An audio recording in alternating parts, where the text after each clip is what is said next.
નમસ્કાર CB24 news સાથે હું રેશમા આપનું સ્વાગત કરું છું। અમદાવાદની ખોખરાની 7th ડે સ્કૂલમાં વિદ્યાર્થીની હત્યા બાદ 20મી ઓગસ્ટના રોજ તોડફોડ સાથે હોબાળો થયો હતો। ત્યારબાદ આજે 21મી ઓક્ટોબરના રોજ યુથ કોંગ્રેસ અને NSUI દ્વારા સ્કૂલોને તાળાબંધીનું એલાન કરવામાં આવ્યું છે। અમદાવાદની ખોખરા 7th ડે સ્કૂલમાં વિદ્યાર્થીની હત્યા બાદ વિશ્વ હિન્દુ પરિષદ દ્વારા મણિનગર અને આસપાસના વિસ્તારોમાં સ્કૂલો બંધ રાખી વિસ્તારને બંધનું એલાન આપવામાં આવ્યું છે, જેને લઈને સમગ્ર વિસ્તારમાં ચુસ્ત પોલીસ બંદોબસ્ત ગોઠવવામાં આવ્યો છે। 7th ડે સ્કૂલની બહાર તથા સ્કૂલથી 500 મીટર દૂર સુધી પોલીસ બંદોબસ્ત ગોઠવવામાં આવ્યો છે।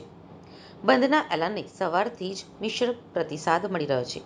કેટલીક દુકાનો ચાલુ છે તો કેટલીક દુકાનો સવારથી જ બંધ છે।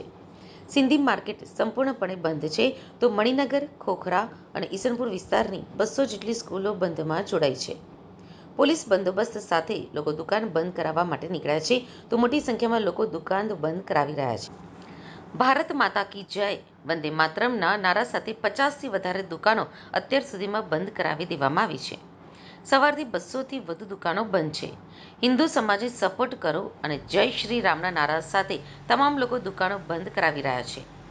મણિનગર વિસ્તારમાં આવેલી રસના સ્વીટ નામની દુકાન ખુલ્લી હતી, જેને લોકો દ્વારા જય શ્રી રામના નારા આપી અને બંધ કરાવવામાં આવી હતી।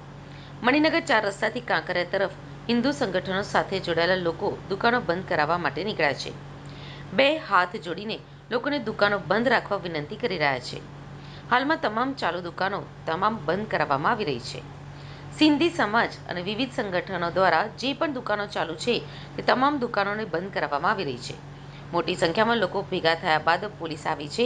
દુકાનો બંધ કરાવવાની શરૂઆત થઈ ત્યારબાદ પોલીસ મણિનગર 4 રસ્તા ખાતે પહોંચી છે। અમદાવાદના મણિનગર વિસ્તારમાં આવેલી સિંધી માર્કેટ આજે બંધ રહેશે। સવારથી એક પણ દુકાન હજી સુધી ખુલી નથી। માત્ર ફ્રૂટ અને ફૂલોનું વેચાણ કરનારા જ વેપારીઓ સવારથી ધંધો કરી રહ્યા છે। આજના બંધ મામલે કુમકુમ સ્કૂલના સંચાલક મહેશ ઠક્કરે જણાવ્યું કે અમદાવાદના મણિનગર, ખોખરા અને ઈસનપુર વિસ્તારની મોટાભાગની સ્કૂલોમાં શૈક્ષણિક કાર્ય બંધ છે। 200 જેટલી સ્કૂલો બંધમાં જોડાઈ છે। 7th ડે સ્કૂલમાં વિદ્યાર્થી હત્યા ઘટના બાદ શૈક્ષણિક કાર્ય બંધ છે। લોકોમાં આક્રોશનો માહોલ છે, જેથી સ્વયંભૂ બંધ પાળ્યું છે। શાળા સંચાલકોએ પણ સ્વયંભૂ બંધ પાળ્યું છે।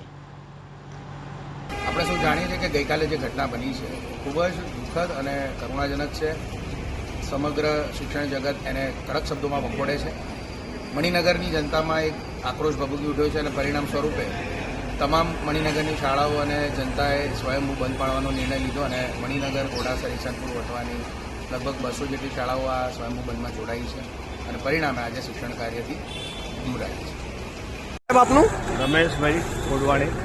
રમેશભાઈ, આજે મણિનગર, ઈસનપુર અને કાંકરિયા વિસ્તારની દુકાનોને બંધ રાખવા અંગેનો નિર્ણય લેવામાં આવ્યો છે। શું નિર્ણય લેવામાં આવ્યો છે, શું કહેશો? નિર્ણય એના માટે લેવામાં આવે છે, કાલે જે આ 7 ડે સ્કૂલમાં બનાવ બન્યો હતો અને સંપૂર્ણ અમારે બધા ટ્રસ્ટ છે જે મણિનગર સિંધી માર્કેટ, જ્યાં આખી મણિનગર માર્કેટ એસોસિએશન અને વિશ્વ હિન્દુ પરિષદ અને બજરંગ દળ બધું એક સંગઠન થઈને હિન્દુ સમાજ બધા ભેગા મળીને આજે છોકરાને શ્રદ્ધાંજલિ આપવા માટે અમે સંપૂર્ણ મણિનગર એરિયા, ખોખરા બોખરા બધું ઈસનપુર બંધ પાડવામાં આવ્યું। વેપારીઓ સહિતના લોકોએ શું નિર્ણય લીધો છે, શું કહેશો? નિર્ણય આજે સાંજે 5 થી 7 સ્કેન્ડલ માર્ચ કાઢીને રેલી કાઢવાની છે શાંતિપૂર્વક।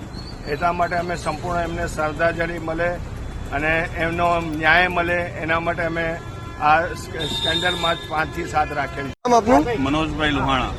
મનોજભાઈ, આજે હિન્દુ સંગઠન દ્વારા વિરોધ નોંધાવવામાં આવી રહ્યો છે। જે બાળક છે તે બચી જાય તેવી સ્થિતિ હતી, કારણ કે તેને તાત્કાલિક સારવાર મળી નથી। શું કહેશો? સ્કૂલ પણ અનેક વખત વિવાદમાં આવી છે। સ્કૂલ આ ઘણા ફેરી વિવાદમાં આવેલ છે। આ સ્કૂલની અંદર વિધર્મીઓ દ્વારા નોનવેજ ખવડાવવામાં આવતા એવા પહેલા પણ ઘણા ફેરી કેસ થયેલા છે અને સ્કૂલની પ્રિમાઇસીસમાં હથિયારો લઈ જવામાં પહેલા પણ ઘણા બધા વિવાદોમાં આવેલ છે।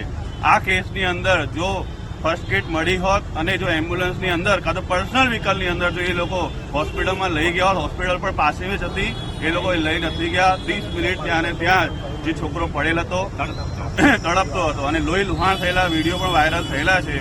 અને જો આ સ્કૂલમાં જે છોકરાઓને લઈ જાત તો એ બચી જાત। અમારો ખાલી એક જ વિરોધ છે કે આ સ્કૂલની લાયસન્સ રદ થાય અને અમને પર્ટિક્યુલર ન્યાય મળે. જય શ્રી રામ.